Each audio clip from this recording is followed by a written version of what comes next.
예, 반갑습니다, 여러분. 오늘 예배하시는 여러분들의 삶과 가정에 하나님의 놀라운 은혜가 풍성하게 차고 넘치게 되기를 주님의 이름으로 소망합니다. 말씀 나누기 전에 먼저 옆에 계신 성도님들, 앞뒤에 계신 분들과 우리가 성도님들이 항상 하는 인사 있죠. 할렐루야, 할렐루야로 인사하시기 바랍니다. 할렐루야, 아멘. 우리가 지금 할렐루야라는 인사를 하면서 인사를 나누었는데요, 많은 성도님들이 이렇게 인사를 나누시죠. 혹시 할렐루야라는 뜻의 의미를 알고 계시는 분 계신가요? 할렐루야, 할렐루야, 그 뜻이 뭔가요? 할렐루야라는 의미의 말의 의미는요, 영어로는 praise the Lord, 우리말로는 하나님을 찬양합시다라는 의미입니다. 그래서 많은 성도님들이, 특별히 한국 교회에서는요, 예배나 설교 시간에 앞서 또 부흥 강사님들이 오셨을 때 할렐루야로 인사를 하면서 하나님을 찬양하자는 우리의 마음과 그리스도인의 삶의 방향과 이유를 되새기는 시간을 갖습니다. 오늘 말씀을 들으시는 여러분들의 삶 가운데에도, 가정에도, 사업장에도, 삶의 자리 어디에서든지 할렐루야라는 말의 의미처럼 하나님을 찬양함이 넘쳐나고 하나님을 기쁘시게 하는 그 삶이 우리의 삶의 목적이 되시는 우리 새생명교회와 성도님들 되시기를 주님의 이름으로 소망합니다. 지난 주간에 아는 목사님의 글을 읽다가 그분이 할렐루야에 관한 어떤 성도님의 에피소드를 적어놓은 글을 읽어보았습니다. 어떤 교회에 자신의 부인을 따라서 습관적으로 교회에 다니시던 집사님이 계셨다고 합니다. 집사 직분은 받았지만 신앙생활에 대해서는 잘 모르고 그냥 부인 따라서 열심히 교회만 다니시던 분입니다. 그런데 어느 날 갑자기 이 집사님의 친구 한 분이 갑자기 교회에 다니겠다라고 하면서 그 집사님을 따라 나섰대요.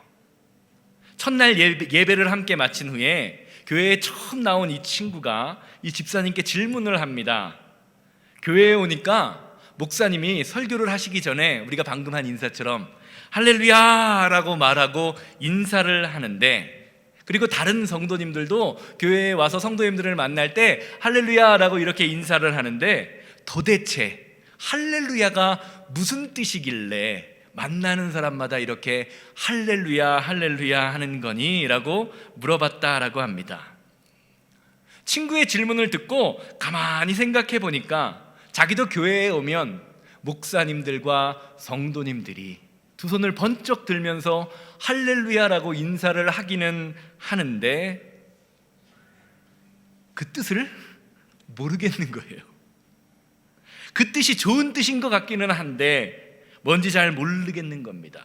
그런데 막상 맨날 손을 들고 하는 할렐루야라는 인사를 하면서 그 뜻을 모른다고 하면 새로 나온 이 친구한테 창피할까 봐 얼른 둘러대어서 이렇게 대답을 했다라고 합니다. 전라도 남원에 가면 이몽룡과 성춘향이 만났던 뭐가 있죠?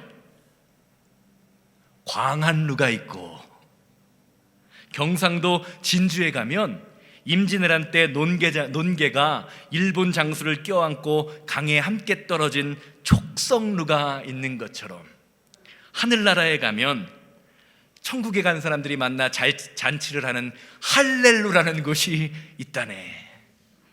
할렐루라는 잔치하는 곳이 있다네. 그래서 우리가 할렐루야라고 인사하는 거야. 우리 모두 천국에 있는 할렐루야에서 만납시다. 예수님을 잘 믿고 할렐루야에 갑시다 라고 인사를 하는 것이라네 라고 이야기를 했다라고 합니다. 우리도 한번 인사해 볼까요? 할렐루야, 할렐루야에서 만납시다. 우리말의 꿈보다 해몽이 더 좋다는 말이 있는데 그분이 아마 그럴듯하게 위기를 넘기신 것 같습니다. 저는 이 이야기가 사실인지 아니면 글을 쓰신 목사님께서 한번 웃어보자고 쓰신 글인지는 잘 모르지만 저는 목사로서요, 이분이 이 글을 쓰신 이유가 있다라는 생각이 들어요. 혹시 우리도 이 글 속에 나오는 집사님과 같지는 않은지 우리의 신앙생활의 모습을 돌아보아야 한다는 것입니다. 사실 우리가 신앙의 연수가 쌓이다 보면 어떻습니까? 우리는 나도 모르게 습관적인 신앙인의 모습에 빠져들 때가 있습니다. 주일이 되면 습관적으로 교회에 나와 습관적으로 성도님들과 교제를 합니다. 그리고 그렇게 1시간, 2시간 예배하고 집에 돌아가다 보면 하나님께 예배함으로 얻게 되는 감격과 기쁨, 그리고 하나님의 성도로서 우리가 사람들을 섬기는 진정한 참 의미와 모든 교회와 예수 그리스도의 그 능력은 깨닫지 못한 채 그냥 교회만 왔다 갔다 거리는 명목적 크리스찬이 되어 버립니다. 예배를 통해서 하나님과의 관계를 맺기보다는 사람들과의 관계를 더 중요하게 생각합니다. 사랑하는 여러분, 오늘 예배하시는 여러분들에게 하나님의 자녀가 된다라는 것, 하나님을 예배한다라는 것은요, 과연 여러분들에게 어떤 의미가 있으십니까?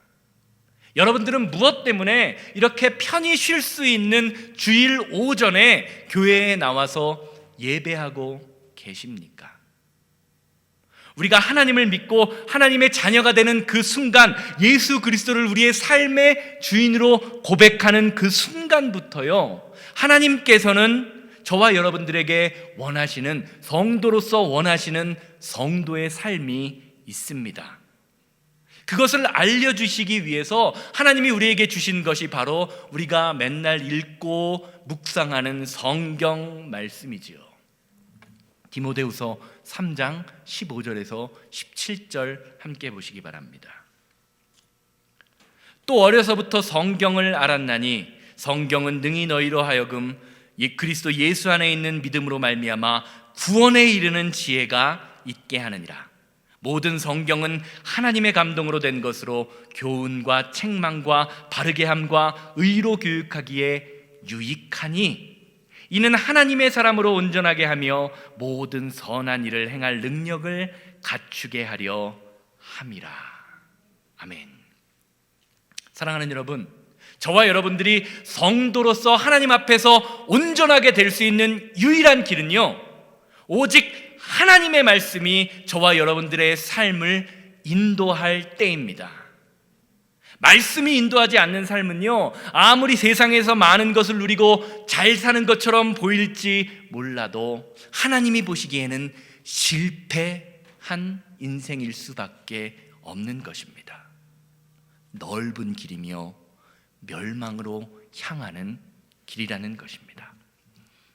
그렇기에 악한 마귀 사탄은요, 영적 세력은요, 우리가 하나님의 말씀대로 살지 못하도록, 그래서 하나님이 원하시는 성도의 삶, 구원의 길에 이르지 못하도록 때로는 저와 여러분들에게 고난을 주기도 합니다. 때로는 아픔과 상처의 시간을 갖게도 합니다. 또 반대로 때로는 물질의 풍요로움에 빠져서, 그 풍요에 빠져서 하나님을 잊어버리도록, 하나님이 필요 없는 것처럼 느껴지도록 만들 때도 있습니다. 그래서 우리는요, 성도로서 하나님이 원하시는 삶을 살기 위해서 베드로 사도가 권면하는 말씀처럼 어떤 상황에서도 정신을 차리고 근신하여 기도하는 기도자로서의 삶을 살아야 하는 것입니다. 사랑하는 여러분, 성도는 어떤 상황 가운데에서도 예배하고 어떤 상황 가운데에서도 기도하는 사람입니다. 우리의 상황이나 우리의 감정, 이러한 것들이 하나님의 자녀된 우리의 예배자로서의 삶과 기도자로서의 삶을 막아서는 안 됩니다. 오늘 말씀이요, 이것을 저와 여러분들에게 알려주고 있습니다. 오늘 말씀은 이스라엘 백성들이 출애굽한 이후에 40년이라는 광야의 기나긴 시간을 마치고 가나안 땅에 들어가는 첫 모습을 보여주는 장면입니다. 그리고 그 가나안 땅의 시작, 가나안 땅의 출발은요, 길갈이라는 곳에서 시작됩니다. 모세를 이어 이스라엘의 지도자가 된 여호수아는요, 요단강 건너편에서 여리고 성에 2명의 정탐꾼을 보내어 가나안 땅의 동태를 살핍니다. 가나안 땅의 동태를 살핀 후에 이제는 우리가 들어갈 수 있겠구나라는 확신이 서자 여리고를 정복하기 위해 요단강을 건너 오늘 본문 말씀의 배경이 되는 길갈이라는 곳에 진을 칩니다. 이렇게 이스라엘 백성들이요, 가나안 땅에 딱 들어가서 요단강을 건너 약속의 땅에 들어가 가나안에 들어가자마자 하나님께서는요, 이스라엘 백성들에게 2가지 명령을 내리십니다. 첫 번째는 이스라엘 백성들이 가나안 땅에 들어올 수 있었던 이유가 전적인 하나님의 은혜와 전적인 하나님의 능력이었다라는 것을 대대로 대대손손 기억하라는 의미에서 상징적으로 이스라엘 12지파를 상징하는 12돌을, 커다란 돌을 세워라 라고 명령하십니다. 그리고 그 돌을 보면서 나중에 이스라엘 자손들이 이 돌이 할아버지, 할머니, 아버지, 도대체 이 돌이 왜 세워진 돌이며 이 돌이 무슨 의미가 있습니까? 라고 물어보거든. 우리가 예전에 430년 동안 애굽 생활을 하고 난 후에 하나님이 출애굽을 시키셨는데 그러한 모든 것이 하나님의 은혜였음을 자손들에게 가르쳐 주어라 라고 말씀하십니다.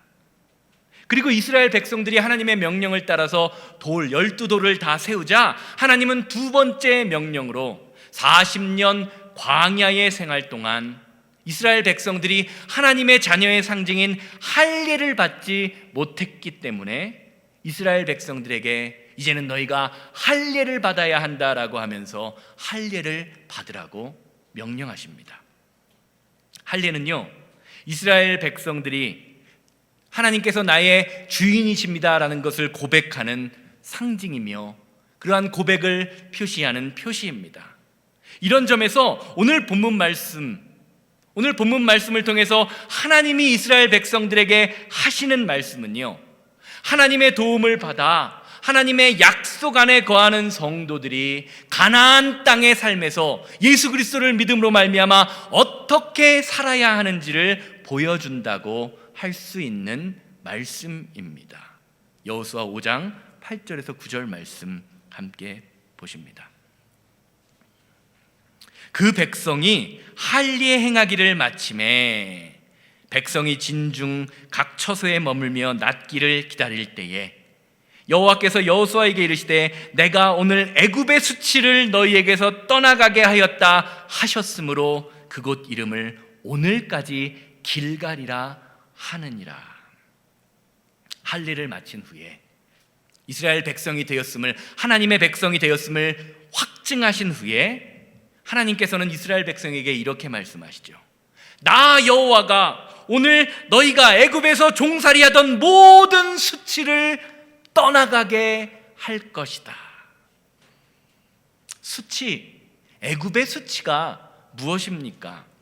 애굽의 수치란 이스라엘 백성들의 현재의 삶을 아프게 하는 과거의 아픔과 상처의 기억입니다. 한번 생각해 보시기 바랍니다. 이스라엘 백성들은요, 하나님의 선택받은 백성입니다.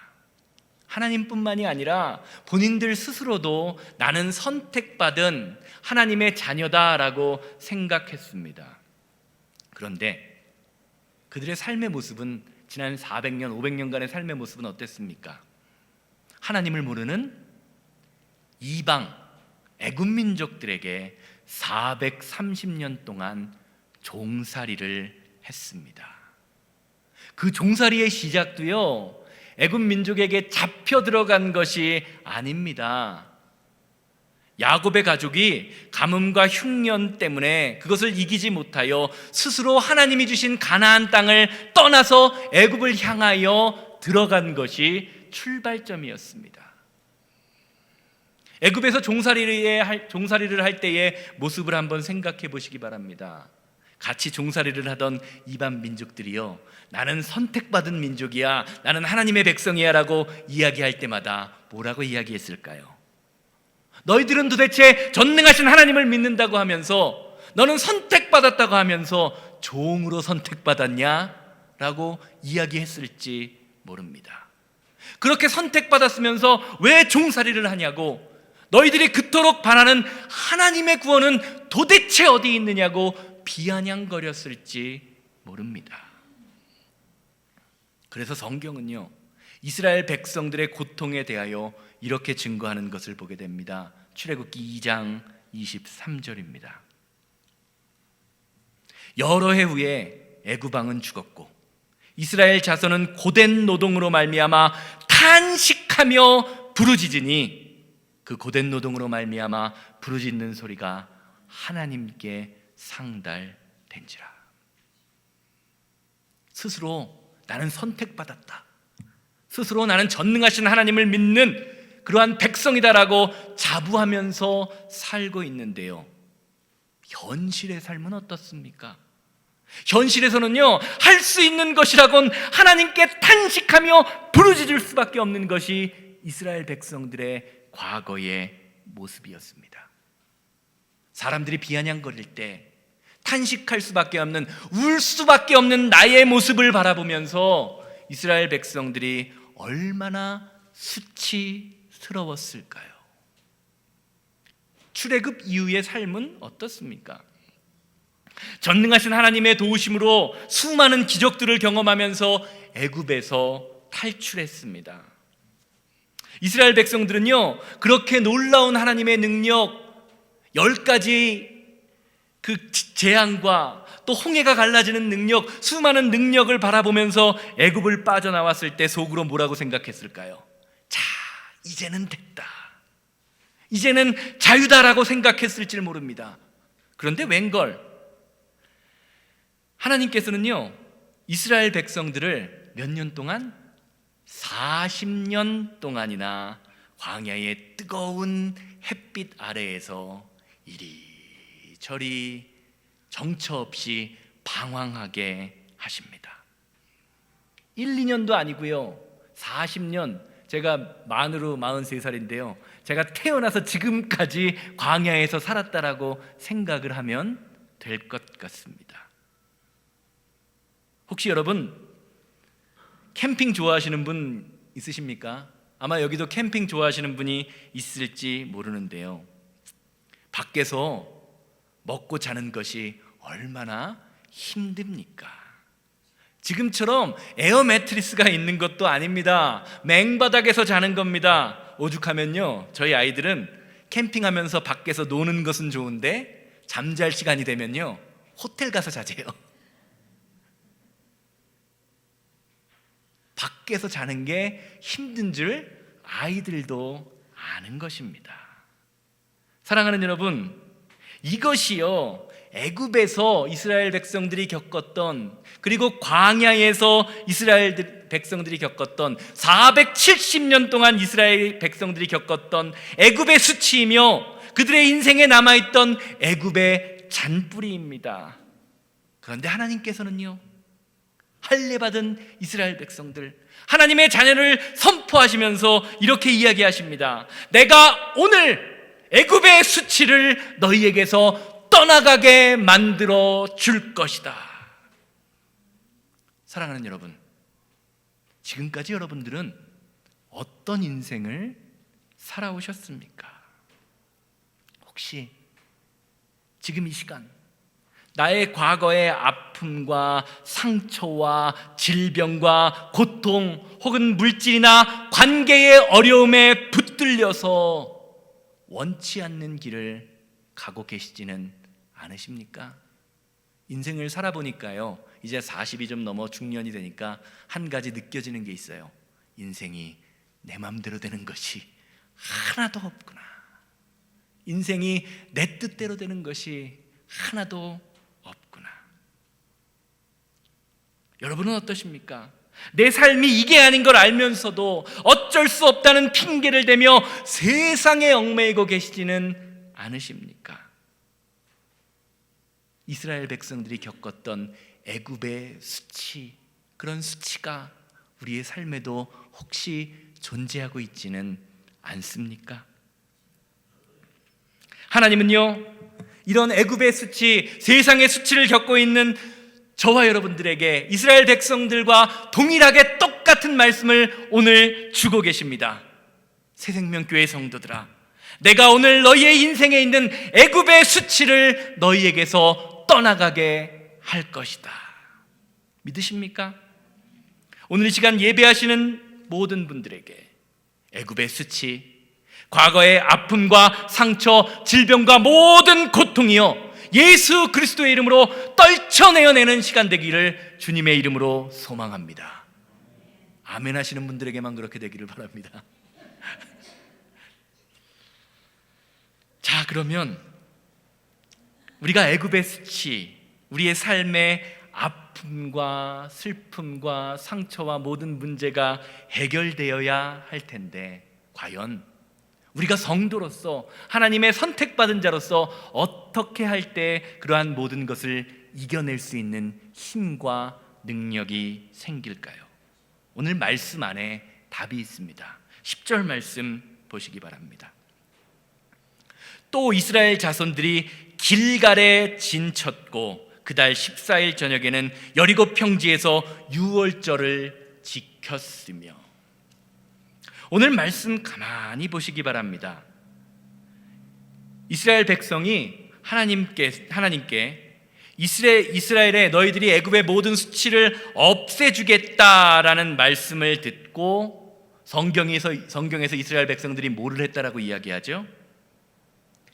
길갈이라는 곳에 진을 쳤다라고 이야기합니다. 오늘 본문에 나오는 길갈이라는 단어의 의미는요, 수레바퀴, 수레의 바퀴라는 의미가 있습니다. 또 바퀴가 달린 것은 어떻습니까? 바퀴가 달린 것은 잘 굴러가죠. 그래서 굴러가다라는 의미가 있습니다. 또 잘 굴러가는 것은 어떻습니까? 사람들에게서 멀어져서 결국에는 안 보이게 되잖아요. 그런 의미에서 사라지다라는 의미 또한 가지고 있습니다. 이런 의미에서 앞뒤 문맥 말씀을 통해서 10절 말씀, 길갈에 진을 쳤다라는 것은 단순히 문자 그대로 길갈에 캠프, 텐트를 쳤다라고 생각할 수도 있지만, 성경이 말하는 진짜 의미는요, 이스라엘 백성들이 애굽의 수치가 사라진 곳에 진을 쳤다, 그들의 인생을 세웠다라고 상징적으로 성경은 말해주고 있는 것을 알 수가 있습니다. 사랑하는 여러분, 성도는요, 하나님의 약속의 말씀 위에 저와 여러분들의 인생을 세우는 사람입니다. 그리고 하나님의 약속의 말씀 위에 저와 여러분들의 인생이 세워질 때, 그 약속의 말씀을 통해서 하나님이 주시는 놀라운 축복과 은혜가 임하게 되는 것입니다. 오늘 말씀이 말해주는 것, 길갈에 진을 쳤다라는 것이 그것을 말해주고 있습니다. 시편 1편 1절에서 3절 말씀 함께 보시기 바랍니다. 복 있는 사람은 악인의 꾀를 따르지 아니하며 죄인들의 길에 서지 아니하며 오만한 자들의 자리에 앉지 아니하고 오직 여호와의 율법을 즐거워하며 그의 율법을 주야로 묵상하는 자로다. 그는 시냇가에 심은 나무가 철을 따라 열매를 맺으며 그 잎사귀가 마르지 아니함 같으니 그가 하는 모든 일이 다 형통하리로다. 사랑하는 여러분, 세상에서 가장 복된 사람은요, 하나님의 말씀 위에 인생의 뿌리를 내리며 살아가는 사람입니다. 그런 사람에게 하나님께서 약속하고 계십니다. 하나님의 말씀 안에 거하는 자가 모든 일에 형통하는 복이 임할 것이다. 그런데 우리는 어떻습니까? 하나님이 주시는 형통함, 하나님이 주시는 그 능력은 임하기 원하면서 하나님 말씀 안에 거하는 것은 거부합니다. 하나님, 여기까지만 할게요. 혹시 우리의 모습이 그렇지는 않습니까? 사랑하는 여러분, 여러분들은 여러분들의 인생을 바라보시면서 내가 하나님의 약속의 말씀 안에 거하고 있다라고 자신 있게 대답하실 수 있으십니까? 하나님의 약속, 이 성경의 말씀, 사랑하라, 용서하라, 나누라, 섬기라, 베풀라 하는 그 하나님의 말씀이요, 여러분들에게 과연 어떤 의미가 있으십니까? 약속이라는 것은요, 두 사람이 함께 지킬 때 그 능력이 나타나는 것입니다. 한쪽은 약속을 열심히 지키려고 노력하는데 다른 한쪽이 그 약속을 지키지 않으면 어떻게 되죠? 그 약속은 파기되어 버립니다. 파기되어서요, 아무런 효력을 발생시키지 못합니다. 하나님이 우리에게 주신 약속의 말씀도 마찬가지입니다. 우리에게 닥친 과거의 아픔과 상처, 슬픔과 질병의 모든 어려움이 있다면요, 그것을 굴려보내고 그 위에 하나님의 말씀으로 저와 여러분들의 인생을 살아야 합니다. 우리가 하나님의 말씀을 따라 살아갈 때에 하나님이 주시는 형통함의 은혜가 있다라는 것입니다. 하나님의 주시는 형통함은 누리고 싶은데 말씀이 없다면 우리는 절대로 그 형통함을 누릴 수 없다는 말입니다. 사랑하는 여러분, 아마 이스라엘 백성들은요, 이 하나님의 약속, 하나님의 은혜를 잘 알았던 것 같습니다. 10절 후반절 다시 한번 보시기 바랍니다. 또 이스라엘 자손이 길갈에 진쳤고 수치가 사라진 곳에 약속의 말씀 위에 진을 쳤고라는 의미죠. 그달 14일에는 여리고 평지에서 유월절을 지켰으며, 오늘 말씀을 보면요, 여호와 하나님의 말씀, 약속을 신뢰하면서 길갈, 그 약속 위에 진을 쳤던 이스라엘 백성들이 그 다음에 행한 일에 관하여 증거하고 있습니다. 무엇입니까? 유월절을 지키었다. 이게 무슨 말입니까? 하나님의 백성, 이스라엘 백성들의 삶에 예배가 회복되었다라는 것입니다. 이스라엘 백성들이 길갈에 진을 치고 유월절을 지켰다는 사실은요, 아주 이스라엘 백성들에게 커다란 의미가 있습니다. 아주 중요한 이유가 있습니다. 그것은요, 이스라엘 백성들이 출애굽을 해야 하는 이유가 바로 하나님을 예배함에 있었기 때문입니다. 출애굽기 5장 3절 말씀 보시기 바랍니다. 그들이 이르되 히브리인의 하나님이 우리에게 나타나셨은즉 우리가 광야로 사흘길쯤 가서 우리 하나님 여호와께 제사를 드리려 하오니 가도록 허락하소서. 여호와께서 전염병이나 칼로 우리를 치실까 두려워하나이다. 이 말이 무슨 말이냐면요, 출애굽 당시 모세는요, 바로에게 가서 이스라엘 백성들이 이제는 애굽을 떠나 가나안 땅으로 가야 합니다, 우리를 보내주십시오라고 이야기합니다. 그러자 애굽 왕 바로가요, 내가 도대체 너희를 왜 풀어줘야 하느냐라는 질문을 합니다. 그 질문에 대답한 것이 바로 오늘 방금 읽은 출애굽기 5장 3절 말씀입니다. 애굽 왕 바로요, 당신이 우리를 풀어줘야 하는 이유는요, 이스라엘 민족이 하나님을 예배하는 민족이기 때문입니다. 하나님께 제사를 드려야 하기 때문에 당신이 우리를 풀어주어야 합니다라고 모세가 이야기했습니다. 그런데 정작 출애굽한 이후에 이스라엘 백성들의 삶의 모습을 한번 돌이켜 보시기 바랍니다. 이스라엘 백성들은요, 시간이 나면, 기회가 나면 하나님을 예배하기보다 어땠습니까? 틈만 나면 불평했습니다. 기회만 있으면 자신들의 삶에 우상을 만들었습니다. 출애굽의 목적이 예배의 회복이었는데 광야라는 그 사막의 삶이 힘들고 어렵다 보니까 이스라엘 백성들이 예배자로서의 그 본분을 완전히 잃어버리고 살았다라는 것입니다. 그런데 그랬던 이스라엘 백성들의 삶이 비로소 길갈에서 회복되고 있습니다. 하나님의 자녀로서 고통을 감수해야 하는 할례가 회복되었습니다. 하나님의 절기 유월절을 지키며 하나님을 예배하기 시작했습니다. 이것이 이스라엘 백성들이 길갈에서 과거를 떨쳐내므로 아픔과 상처와 수치를 벗어내므로 회복된 모습임을 성경은 증거하고 있는 것입니다. 사랑하는 여러분, 가만히 생각해 보면 이 시대를 살아가고 있는 저와 여러분들의 모습도 이와 비슷하지 않습니까? 예수님을 믿고 구원을 받았음을 고백하며 살아갑니다. 그런데 각박한 세상에 이리 치이고 저리 치이다 보니까 어떻습니까? 하나님께 예배하는 것보다 당장 하루의 삶을 사는 것, 눈에 보이는 형편에 우리의 삶이 좌지우지될 때가 참 많이 있는 것 같습니다. 때로는 세상의 것을, 나의 삶의 것을 처리하느라 예배에 빠지기도 합니다. 하나님의 약속인 예배에 지각하기도 하죠. 아니, 예배에는 참석하지만 마음은 콩밭에 가 있을 때가 참 많이 있는 것이 저와 여러분들의 모습은 아닌지 우리의 모습을 돌아보아야 할 것입니다. 사랑하는 새생명 가족 여러분, 우리는 연약한 존재이기 때문에 시시때때로 그럴 수 있습니다. 그러나 우리가 길갈의 삶을 회복한다면 그런 사막 같은 광야의 삶을 끝내야 합니다. 말씀으로 우리의 삶을 세워야 합니다. 하나님이 약속하신 가나안 땅에 들어가서는 더 이상 과거의 삶을 살아서는 안 되기 때문입니다.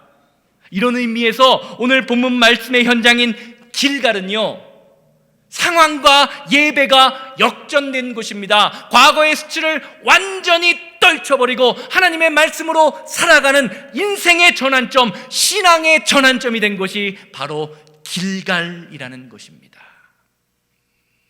이전까지는 상황에 치여서, 감정에 치여서 힘들고 어려워서 예배자로서의 삶을 온전히 살지 못했지만 비로소 길갈에서 그 상황을 극복하고 어떤 상황 가운데에서도 예배하는 예배의 중요성을 깨닫는 사람으로 변화된 곳, 그것이 바로 길갈이라는 곳입니다. 사랑하는 여러분, 솔직히 한번 여러분의 모습을, 나의 모습을 돌아보기 원합니다. 여러분의 삶에서 가장 중요한 것, 그것은 과연 무엇입니까? 여러분의 삶과 여러분의 인생을 돌보는 것입니까? 아니면 어떠한 상황 가운데에도, 어떠한 질병과 아픔과 상처 가운데에서도 예배자로서의 본분과 삶의 자세를 지켜나가는 예배자로서의 삶입니까? 지금까지 어떻게 살아오셨습니까? 그렇다면 과연 앞으로는 어떻게 살아가실 예정이십니까? 결론적으로 말씀드리겠습니다.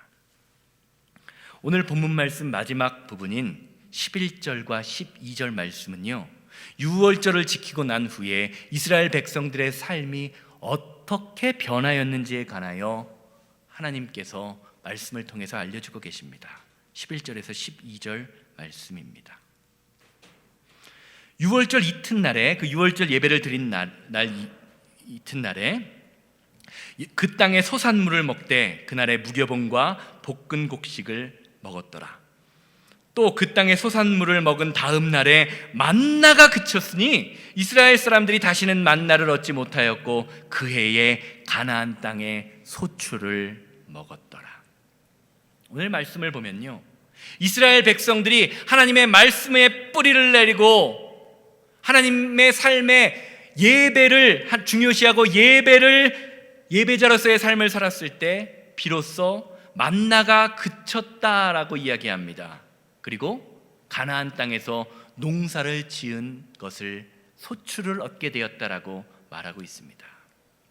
만나가 무엇입니까? 메마른 광야에서 내린 하나님의 은혜를 상징하는 것입니다.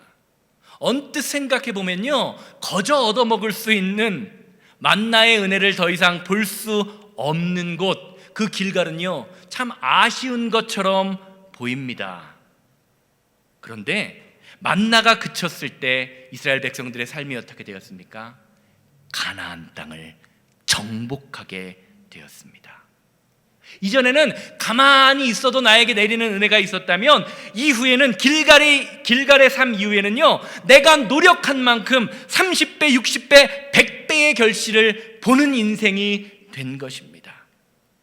사랑하는 여러분, 우리가 신앙생활을 하다 보면요, 하나님이 저와 여러분들에게 아무런 대가 없이 주시는 만나와 같은 은혜가 있습니다. 바로 예수님의 십자가 고난으로 저와 여러분들이 얻게 되는 구원입니다. 이것은요, 예수님을 믿는 사람 누구에게나 공평하게 동일하게 주어집니다. 그러나 이렇게 귀한 만나가 중요한 것이지만 만나만으로는요 축복의 통로가 될 수 없습니다. 만나는요, 그 만나의 특징이 어떻습니까? 그것을 거두어 먹는 사람에게만 주어지는 은혜이기 때문입니다. 그 만나의 특성상 보관도 할 수 없고 다른 사람들에게 양도할 수도 없고 유통할 수도 없습니다. 하루가 지나면 그냥 썩어 사라져 버립니다. 그러나 길갈 이후에 얻게 되는 소출은 어떻습니까? 만나와는 다른 것입니다. 예수 그리스도의 그 십자가의 은혜를 의지함으로 나의 힘과 노력으로 얻은 소출은요, 다른 사람들과 함께 나누고 먹으며 함께 즐거워할 수 있습니다. 오늘 말씀을 보시기 바랍니다. 만나의 은혜가 그치고 사라지고 난 이후 이스라엘 백성들은요, 하나님을 의지함으로 하나님의 말씀 가운데 그 인생을 세움으로 1년도 안 되어서 가나안 땅에서 나는 열매를 보았다라고 증거합니다. 이 말이 무엇입니까? 하나님이 주신 그 가나안 땅을 정복하는 데 걸린 시간이 채 1년도 걸리지 않았다라는 것입니다. 사랑하는 여러분, 2022년을 마무리하시면서 여러분의 인생에서 정복해야 할 것, 떨쳐버려야 할 것은 과연 무엇입니까? 질병의 문제입니까?